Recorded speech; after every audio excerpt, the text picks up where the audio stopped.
बोलते हैं, परंपरागत व्यापार बोलते हैं। परंपरागत व्यापार में एक व्यक्ति प्रोडक्ट को बनाता है जिसको मैन्युफैक्चर कहते हैं, और वो प्रोडक्ट इसलिए बनाता है क्योंकि उसको खरीदने वाला कोई ना कोई ग्राहक ऑलरेडी मौजूद रहता है। लेकिन ट्रेडिशनल मार्केटिंग में ऐसी व्यवस्था नहीं है कि कंपनी से सामान सीधा ग्राहक तक आ जाए। अभी तो बीच में कुछ चैनल्स हैं, कुछ लोग हैं जिनके द्वारा वो प्रोडक्ट ग्राहक तक पहुंचता है। कौन कौन है उसमें C&F है, कैरियर फॉरवर्डिंग बोलते हैं, उसके बाद में होलसेलर है, उसके बाद में डिस्ट्रीब्यूटर है, उसके बाद में रिटेलर है, और उसके बाद में ग्राहक है। ये जो बीच वाले लोग हैं ये सारे के सारे उस प्रोडक्ट को मूव करने पे अपना फायदा कमाते हैं, और एक बहुत बड़ा पैसा जाता है विज्ञापन पे, एडवर्टाइजमेंट पे। और ये जो तरीका है RCM का तरीका, राइट कॉन्सेप्ट मार्केटिंग का तरीका, ये एक नया तरीका है। इस तरीके में मैन्युफैक्चरर से, कंपनी से सामान सीधा हमारे तक आ जाएगा। ये पहली बार आज से 22 साल पहले एक होम मीटिंग में मेरे को सुनने को मिला। मुझे ये चीज बहुत अच्छी लगी, कॉन्सेप्ट बहुत अच्छा लगा कि अगर मिडलमैन का और एडवर्टाइजमेंट का पैसा बच के कंज्यूमर्स में डिस्ट्रीब्यूट हो जाए तो बहुत अच्छा काम हो सकता है। आप सहमत हैं इस बात से? एग्री करते हैं? ये बात मुझे बहुत अच्छी लगी। लेकिन उसके बावजूद भी मैं RCM को ज्वाइन नहीं करना चाहता था। क्यों? क्योंकि इसमें बताया गया कि आप इसमें आगे लोगों को जोड़ेंगे, तो एक तो जोड़ने वाली चीज ने मेरे को रोका, और दूसरा ये बताया गया कि बहुत सारा बिजनेस हो जाएगा, बहुत सारा पैसा आएगा। वो चीज मुझे डाइजेस्ट नहीं हुई। वो मुझे लगा नहीं कि बहुत सारा पैसा कहां से आएगा, वो गणित समझ में नहीं आया। इस वजह से मैं इसे जुड़ना नहीं चाहता था। लेकिन फिर भी अपने दोस्त को खुश करने के लिए, मोबिलाइज करने के लिए आज से 22 साल पहले मैंने मजाक में RCM बिजनेस का पर्चा साइन कर दिया। एक कहावत है, बुरा वक्त कब किस व्यक्ति की जिंदगी में किस रूप में आएगा इसका हमें पता नहीं चलता। इसके विपरीत भी एक कहावत है, अच्छा वक्त कब किस व्यक्ति की जिंदगी में किस रूप में आएगा इसका भी हमें पता नहीं चलता।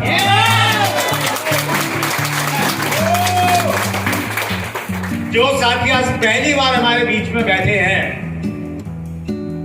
आप बहुत लकी हैं कि ऊपर वाला आपकी जिंदगी में एक अच्छा वक्त लाना चाहता है। हमने हमारी जिंदगियों में देखा है कि घर में बड़े चैलेंज थे, बड़ी तकलीफें थी, लेकिन एक बच्चे का जन्म हुआ और सारी की सारी चीजें ठीक होती चली गई। हेलो, कई बार ऐसा भी आपने देखा होगा कि तकलीफें थी लेकिन बच्चे की शादी हुई, नई दुल्हन आ गई, और उस नई बच्ची के आने से जिंदगी खुशहाल हो गई। तो कब किस रूप में आपकी जिंदगी में खुशियां आएंगी आपको मालूम नहीं चलता। मेरी जिंदगी में RCM से खुशियां आने वाली हैं ये मुझे मालूम नहीं था, लेकिन मैंने एहसान करने की वजह से, एहसान वाले एटीट्यूड से कि दोस्त को एहसान कर रहा हूं, इसलिए मैंने RCM को ज्वाइन कर लिया। और ज्वाइन करने के 3 महीने तक मैंने कुछ भी नहीं किया। एक काम किया, बहुत सारे बहाने बनाए अपलाइन से। हेलो, जब काम नहीं करते हैं तो क्या करते हैं? बहाने बनाते हैं। मैं थोड़ा बिजी हूँ, थोड़ा ये प्रॉब्लम है, ऐसा है, वैसा है, तो ये बहाने बनाता गया। लेकिन अपलाइन लोग आसानी से मान जाते हैं क्या? नहीं मानते। तो मेरे अपलाइन भी पीछे लगे रहे और हमेशा एक चीज बोलते थे कि तुमने जुड़ लिया, ठीक है, बस मेरे कहने से एक मीटिंग में आ जाओ, फिर तुम्हारा मन करे तो करना और मन करे तो मत करना, मैं कुछ नहीं बोलूंगा। और ये सोच के कि ये कह रहे हैं, बार बार करते हैं, एक बार मीटिंग में चले जाते हैं और बोल देंगे कि भैया मीटिंग देख ली, मैंने नहीं करना। इस एटीट्यूड से, इस मानसिकता के साथ आज से 22 साल पहले मैं इस प्रकार की मीटिंग में आ गया। ऐसे माहौल में जब मैं बैठा, मैंने कुछ लोगों को सुना जिससे पैसा पिता थे उस दिन के, उनकी बातों को सुनने के बाद में पहली बार मुझे ऐसा लगा कि मुझे आरसीएम को करना चाहिए, और मैंने आरसीएम करना शुरू कर दिया।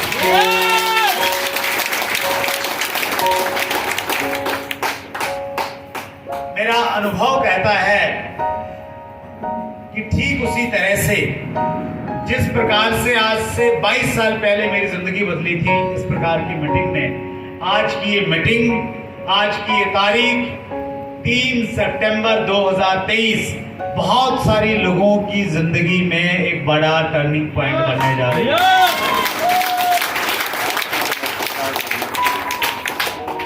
एक राइटर हैं विली जोली, उनकी किताब है आपकी जिंदगी 1 मिनट में बदल सकती है, ये शीर्षक है उस किताब का।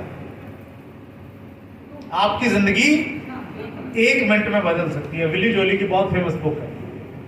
वो कहते हैं कि जिंदगी बदलने के लिए एक निर्णय लेना होता है, और निर्णय लेने में सिर्फ 60 सेकंड लगते हैं। हेलो, निर्णय लेने में कितने सेकंड लगते हैं? 60 सेकंड लगते हैं, और आपके पास तो 60 मिनट का टाइम है।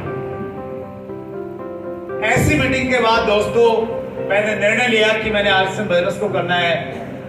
बहुत उत्साह के साथ में काम करना शुरू भी किया, लेकिन मेरी जिस प्रकार की नेचर थी, जिस प्रकार का मेरा स्वभाव था, वो मुझे सपोर्ट नहीं कर रहा था, क्योंकि मैं अंतर्मुखी टाइप का व्यक्ति था, इंट्रोवर्ट। किसी से मिलना जुलना बातचीत करना मेरे लिए बहुत मुश्किल काम था। बहुत उत्साहित होकर मैं किसी से मिलने के लिए जाता था, ये सोचता हुआ जाता था कि उसको प्लान दिखाऊंगा, फिर उसे ज्वाइन करवाऊंगा, फिर उसकी लिस्ट बनवाऊंगा, फिर उसे रॉयल्टी पे लेके जाऊंगा, लेकिन चाय पी के वापस आ जाता था। बात ही नहीं शुरू कर पाता था, सोचता रहता कहां से शुरू करूं, वो शुरुआती बिंदु ही नहीं पकड़ में आता था। लेकिन अच्छी बात यह है, हमारे यहां पे एक एजुकेशन सिस्टम है, यूनिक एजुकेशन सिस्टम, जो हमें हर वो चीज सिखाता है जो कामयाबी के लिए जरूरी है। आपको अगर आरसीएम अच्छा लगता है, आप कर रहे हैं, लेकिन आपको लगता है आप नहीं कर सकते किसी भी वजह से, आप चिंता मत कीजिए, आप लगे रहिए सीखने के एटीट्यूड से। कोई भी ऐसी चीज जो आपको लगती है ये प्रॉब्लम है, ये एजुकेशन सिस्टम आपको सिखा देगा। अगर आपको बोलना नहीं आता है, मेरी तरह हेजिटेशन है, तो यहां पे आपके हेजिटेशन को दूर किया जाएगा। और अगर आप बहुत ज्यादा बोलते हैं, चुप ही नहीं होते, वो एक प्रॉब्लम है, उस वजह से लोग आपके साथ में काम नहीं करना चाहते। तो फिर कंट्रोल में कैसे रहना है वो भी यहां पे सिखा दिया। बेसिकली आपको सबसे पहले काट पीट के तराश वराश के ऐसा अट्रैक्टिव बनाया जाएगा कि हर व्यक्ति आपसे मिलना चाहेगा, और एक बार आपसे मिलके अगर वो काम करना शुरू कर देता है, फिर वो जिंदगी भर आपके साथ में काम करना चाहेगा। लोग मेरे से अक्सर पूछते हैं कि सर डायमंड बनने का कोई सीक्रेट बता दीजिए, तो मैं उनको यही बोलता हूं कि बस आप अपनी पर्सनैलिटी को ऐसी मैग्नेटिक पर्सनैलिटी बना लीजिए, ऐसी चुंबकीय ताकत अपने अंदर में पैदा कर लीजिए कि कोई भी व्यक्ति जो आपके आजू बाजू से जाए, वो आपके स्वभाव को, आपकी आदतों को, आपकी पर्सनैलिटी को देख के आपकी तरफ अट्रैक्ट हो जाए, और जो एक बार आ जाए तो जिस प्रकार चुंबक पे कोई चीज चिपक जाती है तो फिर वो छूटती नहीं है, तो इस प्रकार से वो छूटे नहीं। आप डायमंड की सफर में बहुत जल्दी शुरुआत कर लेंगे। बनना चाहते हैं ऐसा? आरसीएम बिजनेस आपको ऐसा बनाएगा। बहुत संक्षेप में अगर बातचीत करूं तो मैंने सीखना शुरू किया, धीरे धीरे मेरा हेजिटेशन दूर हुआ, किताबें पढ़ी, कैसेट सुनी, इस प्रकार की मीटिंग से सीखता गया, नोट्स बनाता गया, उसे अपने जिंदगी में अप्लाई करता चला गया, और करते करते मुझे इस बिजनेस में मजा आने लग गया। क्या आने लग गया? पैसा तो नहीं आ रहा था, लेकिन मजा आ रहा था। सिम करते हुए? सबको आ रहा है? बहुत सारे लोगों को मजा आ रहा है। एक राइटर हैं बहुत अच्छे, doctor Jiten Adiya. Chat with Surendra Vats में उनका हमने इंटरव्यू भी लिया है। उनकी एक बड़ी प्रसिद्ध किताब आई थी बहुत पहले, प्रेरणा का झरना। करोड़ों शायद उसकी कॉपी सेल हुई होंगी पूरी दुनिया में, बहुत सारी भाषाओं में है वो किताब। डॉक्टर आडिया ने एक बहुत अच्छी बात कही है। वो कहते हैं कि अगर आपने अपनी जिंदगी को एंजॉय करना है तो आप एक काम कीजिए। कितने लोग एंजॉय करना चाहते हैं जिंदगी को? पक्का? यस। तो डॉक्टर आडिया ने आपको एक मंत्र दिया है। उन्होंने कहा कि अगर आप अपनी जिंदगी को एंजॉय करना चाहते हैं तो अपने प्रोफेशन को अपना पैशन बना लो। क्या कर लो? अपने प्रोफेशन को, प्रोफेशन मतलब काम धंधा, जो भी आप करते हैं उसको अपना पैशन बना लो। का मतलब यह होगा कि उसको डूब के करो, उसमें खो जाओ। जब वो कर रहे हैं तो आपको लगे कि इससे बढ़िया कोई काम ही नहीं दुनिया में। अगर आप टीचर हैं तो पढ़ाते हुए खो जाओ और आपको लगे कि आप दुनिया का सबसे अच्छा काम कर रहे हो। पैसा कम आएगा, ज्यादा आएगा, लेकिन आप जिंदगी को एंजॉय करेंगे। आप किसान हैं, रो रो के खेती मत करो, हंस के खेती करो। ये सोच के खेती करो कि आप दुनिया का सबसे सुंदर काम कर रहे हैं। आपकी जिंदगी खुशहाल रहेगी। आप संगीतकार हैं तो संगीत बताते हुए डूब जाओ। तो वो कहते हैं कि आप जो भी करो डूब के करो, अपने प्रोफेशन को अपना पैशन बना लो। लेकिन आंकड़े ये बताते हैं कि ज्यादातर लोगों को हार्ट अटैक सोमवार को सुबह आता है। हेलो, सोमवार को सुबह क्यों आता है? क्योंकि छुट्टी के बाद में ऑफिस जाना पड़ता है और ऑफिस लोग प्रेशर से जाते हैं, प्लेजर से नहीं जाते। और जैसे ही प्रेशर बढ़ता है हार्ट अटैक आ जाता है। राइट? तो इसके मायने क्या है? इसके मायने ये है कि ज्यादातर लोग अपने प्रोफेशन को पैशन से नहीं कर रहे हैं। किसी से कर रहे हैं? प्रेशर से कर रहे हैं। इसीलिए डॉक्टर जितेन आडिया ने एक दूसरा विकल्प और दिया है। पहला विकल्प क्या था? अपने प्रोफेशन को अपना पैशन बना लो। दूसरा विकल्प दिया है अपने पैशन को अपना प्रोफेशन बना लो। वो कह रहे पहला नहीं कर पा रहे ना, कोई बात नहीं है, फिर दूसरा कर लो। दूसरा क्या है? अपने पैशन को अपना प्रोफेशन बना लो। पैशन यानी जिस काम को करने में आपको मजा आता है। पैशन मतलब मजा। जो भी काम करने में आपको मजा आता है उसको इस तरीके से करो कि उससे पैसा भी आने लग जाए। और डॉक्टर जितेन आडिया खुद उस चीज का एग्जाम्पल है। वो एक मेडिकल डॉक्टर थे। उन्होंने कहा, वो लिखते हैं अपने उसमें, अपनी जीवनी में लिखते हैं और बहुत बार अपने लेक्चर में उन्होंने बोला है कि मैं डॉक्टर था, शहर का बहुत जाना माना डॉक्टर, लेकिन मुझे मजा नहीं आ रहा था। लेकिन जब मैं लोगों से बातचीत करता था, मोटिवेट करता था, लोग बोलते थे हमें अच्छा लगा, तो मुझे अच्छा लगता था। तो उन्होंने बोला कि मैंने अपना डॉक्टरी का प्रोफेशन छोड़ के मैं स्पीकिंग वाले प्रोफेशन में आ गया, क्योंकि यहाँ पे मुझे मजा आता था और मजे के साथ साथ में मैंने पैसा कमाना शुरू कर दिया। और आज वो बहुत पैसे वाले आदमी है और दुनिया में बहुत बड़ा नाम है डॉक्टर जितेन आडिया।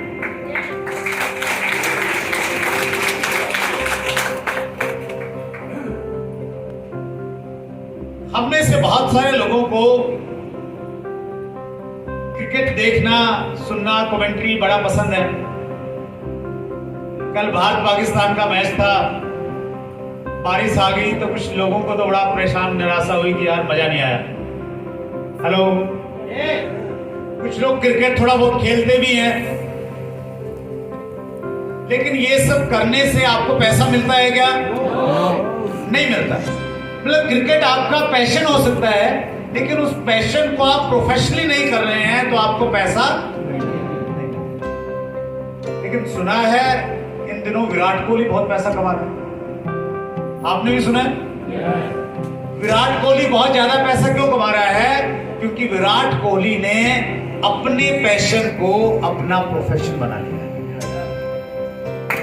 करेंगे तो फिर आपका टारगेट चाहे 5 लाख का है या 50 करोड़ का है, वो चलते चलते कब पूरा हो जाएगा आपको भी मालूम नहीं चलेगा। Right sir? लेकिन एक चीज जरूर आपकी जहन में आनी चाहिए कि अगर आपने कोई भी बड़ा काम करना है, दूर तक जाना है, तो अंग्रेजी का एक शब्द जरूर आपके जहन में रहना चाहिए, और इस अंग्रेजी के शब्द को हम लोग बोलते हैं विजन। इसको हम बोलते हैं दूरदृष्टि। इसको थोड़ा सा दूरदृष्टि का मतलब दूर का देखना। तो दूर का हम 2 चीजों से देख सकते हैं, ये शब्द लिख देता हूं मैं यहां पे, विजन। एक तो दूर का हम देखते हैं अपनी आंखों से, लेकिन हम अपनी आंखों से एक सीमा तक ही देख सकते हैं। यस और नो? मेरे सामने दीवार है, दीवार के बाहर मैं नहीं देख पा रहा हूं, आप भी नहीं देख पा रहे होंगे, आप भी नहीं देख पा रहे होंगे। लेकिन यहां जिस विजन की बातचीत कर रहे हैं, यहां हम बात कर रहे हैं अंतर्दृष्टि की। अपने अंतर्दृष्टि से, अपने विवेक से, अपनी बुद्धि से, अपने ज्ञान से ये देखना, ये जानना, ये समझना कि भविष्य में क्या हो सकता है। इस दुनिया में जितने भी महान लोग हुए हैं, उन सब महान लोगों में ये विशेषता थी कि वो सब विजनरी थे। उन्होंने तब किसी चीज को देखा जब आम आदमी उसके बारे में यकीन नहीं करता था। हेलो, मैं एक एग्जांपल आपको देना चाहता हूं। ये मेरे हाथ में पानी की बोतल है और इस पे नीचे लिखा हुआ है सिंस 1969। 1969 का मतलब कितने साल हो गए? 31 और 23, 54 साल। यानी ये जो वाटर बोतल बनाने वाली कंपनी है, ये 54 साल पहले शुरू हुई थी। कितने साल पहले? 54 साल पहले किसी व्यक्ति के दिमाग में एक आइडिया आया कि मैं बोतल में पानी को भरूंगा, शुद्ध पानी को, और उसको बेचूंगा। कितने साल पहले? 54 साल पहले ये आइडिया आया। क्या आपको लगता है जब उसके दिमाग में ये आइडिया आया, उसके घर वालों ने उसके लिए तालियां बजाई होंगी? ये कहा होगा क्या आइडिया, जबरदस्त, फूल माला लेके आओ, इसको माला पहनाते हैं। ऐसा हुआ होगा क्या? आज हमें पानी की बोतल एक सामान्य चीज दिखती है। हम 54 साल पहले की बात कर रहे हैं। उस टाइम हो सकता है दूध फ्री में मिलता हो। उस टाइम एक आदमी ये कह रहा है कि मैं बोतल के अंदर में पानी भरूंगा, उसको बेचूंगा, लोग खरीदेंगे। लोगों ने उसका मजाक उड़ाया क्योंकि जो उसको दिखता था वो लोगों को नहीं दिखता।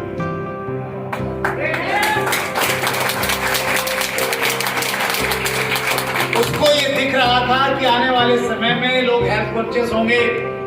उसको ये दिख रहा था आने वाले समय में शुद्ध पानी का अभाव होगा। उसको ये दिख रहा था आने वाले समय में लोग ट्रैवल करेंगे, उनको रास्ते में शुद्ध पानी की आवश्यकता पड़ेगी। ये सिर्फ उसको दिख रहा था, बाकी लोगों को नहीं। लेकिन जब उसने उस आइडिया को शेयर किया और लोगों ने मना किया, तो क्या उस व्यक्ति ने लोगों की बात को माना? नहीं माना। अगर उसने मान लिया होता तो क्या होता?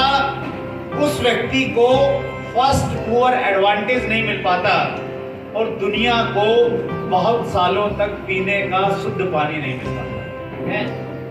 दोनों को नुकसान होता। आज आप जब आरसीएम के प्रोडक्ट लोगों के पास में लेके जाते हैं और आप ये कहते हैं कि इन प्रोडक्ट के इस्तेमाल करने से नए भारत का निर्माण होगा तो लोग आपको मालाएं पहनाते हैं क्या? तालियां बजाते हैं क्या? तो क्या कहते हैं? मजाक उड़ाते हैं, खिल्ली उड़ाते हैं, वैसा ही कुछ कहते हैं जो आज से 54 साल पहले इस व्यक्ति को कहा गया।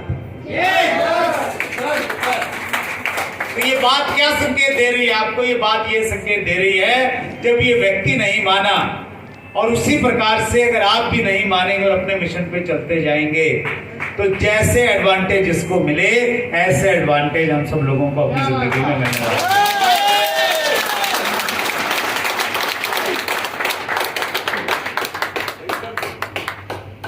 दुनिया में समय के साथ हर चीज बदलती है,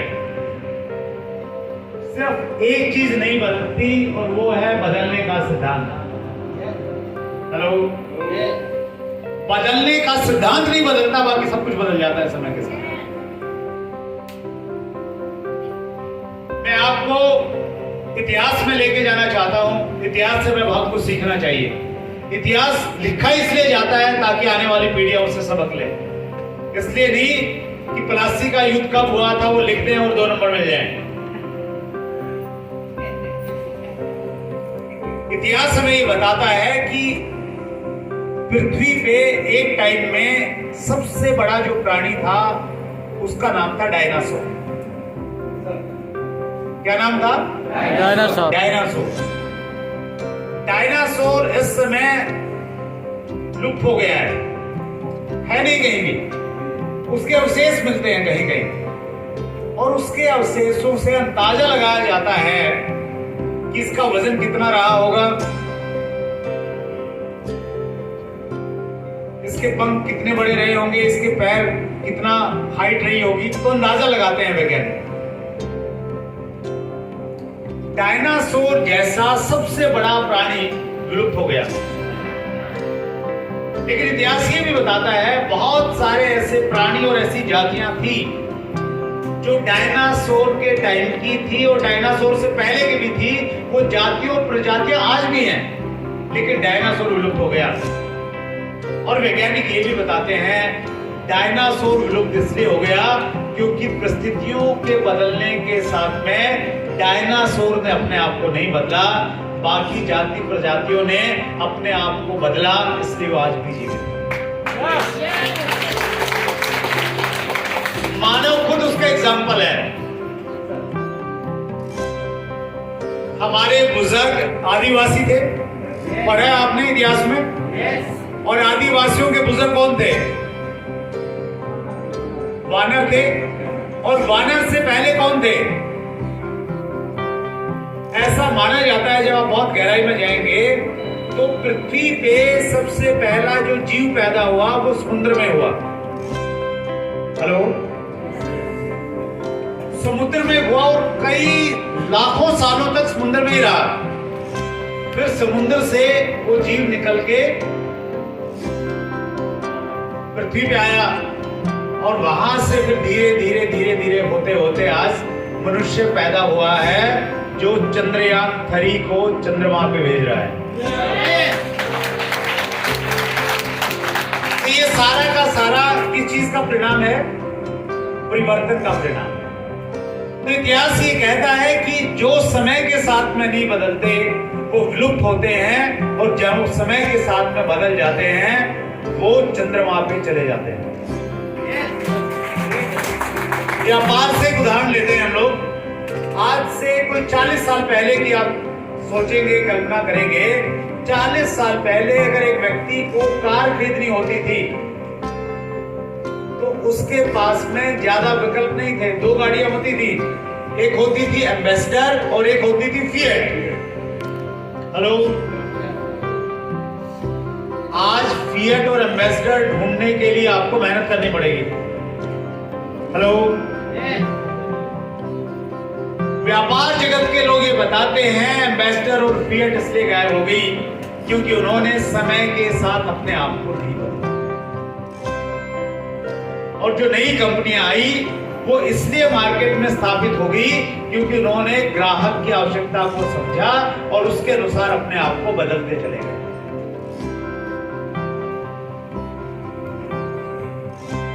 हर कंपनी हर साल में या 2 साल में नया मॉडल लेके आ जाती है, क्योंकि उनको मालूम है कि हम नया मॉडल लेके नहीं आएंगे तो लोग हमारी गाड़ी नहीं खरीदेंगे, दूसरे के पास चले जाएंगे।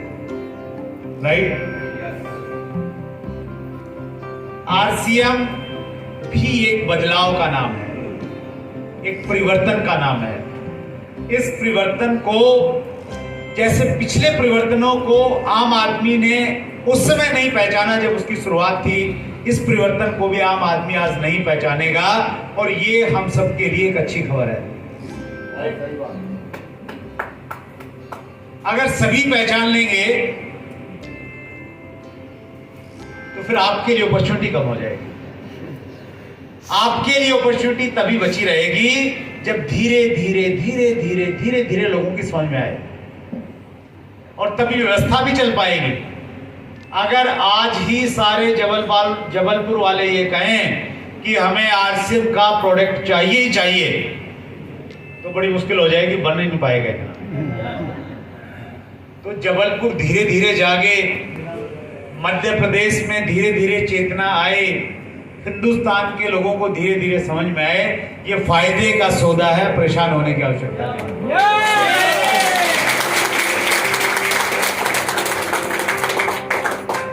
वर्ल्ड में एक संस्था काम करती है, बहुत रेपुटेड ऑर्गेनाइजेशन है, उसको बोलते हैं WFDS से, world federation direct selling association. ये एसोसिएशन हर साल डायरेक्ट सेलिंग के आंकड़े बताती है कि डायरेक्ट सेलिंग का कितना कारोबार पूरी दुनिया में हुआ और उसमें किस देश का कितना कारोबार रहा। 2022 के आंकड़े अभी 10 दिन पहले आए हैं, तो आंकड़े ये बताते हैं कि दुनिया में डायरेक्ट सेलिंग का 2022 में जो कारोबार था वो लगभग $1,80,000 मिलियन का था, और उसमें सबसे पहले नंबर पे अमेरिका रहा $42,000 मिलियन के आसपास के साथ में, और हिंदुस्तान का स्थान 11वां रहा लगभग $3,500 मिलियन। अगर हम लोग जनसंख्या की दृष्टि से देखें तो अमेरिका की जनसंख्या लगभग 35 करोड़ है और हमारी जनसंख्या 145 करोड़ के आसपास हो गई है। चाइना को हम अपना इतना बड़ा दुश्मन मानते हैं कि चाइना को हम किसी भी क्षेत्र में आगे नहीं जाना देना चाहते।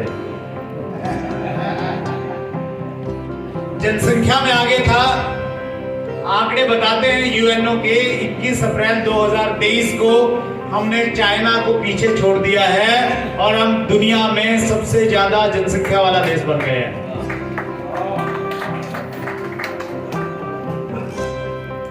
इस वाले पॉइंट पे ना लोग बड़े कंफ्यूज हो जाते हैं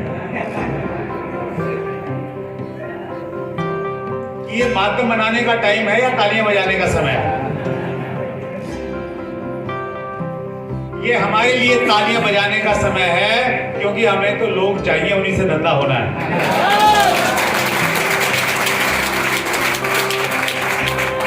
परेशान हो तो मध्य प्रदेश के मुख्यमंत्री हो, भारत के प्रधानमंत्री हो, इतने लोगों की व्यवस्था कैसे करेंगे, कैसे शिक्षा देंगे, कैसे चिकित्सा देंगे।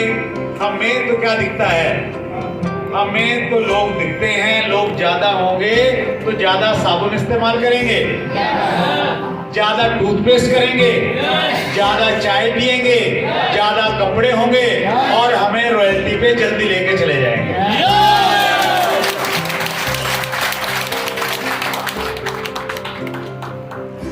तो हमारे देश में डायरेक्ट सेलिंग को लेके पहले बहुत अच्छा माहौल नहीं था। बहुत सारी मनी सर्कुलेशन की चीजें आई, बहुत सारी अशिक्षा है हमारे देश में, उसकी वजह से बहुत सारे भोले भाले लोगों को लूटा गया। लेकिन धीरे धीरे सरकार सीरियस हुई। 2016 में भारत सरकार ने डायरेक्ट सेलिंग के ऊपर में गाइडलाइन जारी की 28 दिसंबर 2021 को भारत सरकार ने डायरेक्ट सेलिंग के ऊपर में कानून बनाया, जिसको डायरेक्ट सेलिंग रूल्स 2021 बोलते हैं। हमें कानूनी पहचान मिल चुकी है। इसी वजह से हमारा जो CAGR है, कंपाउंड एनुअल ग्रोथ रेट है, वो तेजी के साथ में बढ़ा है पिछले 3 सालों में। अगर हम पहले 11 देशों में, जो WFDSA के अनुसार पहले 11 देश हैं जिनमें हम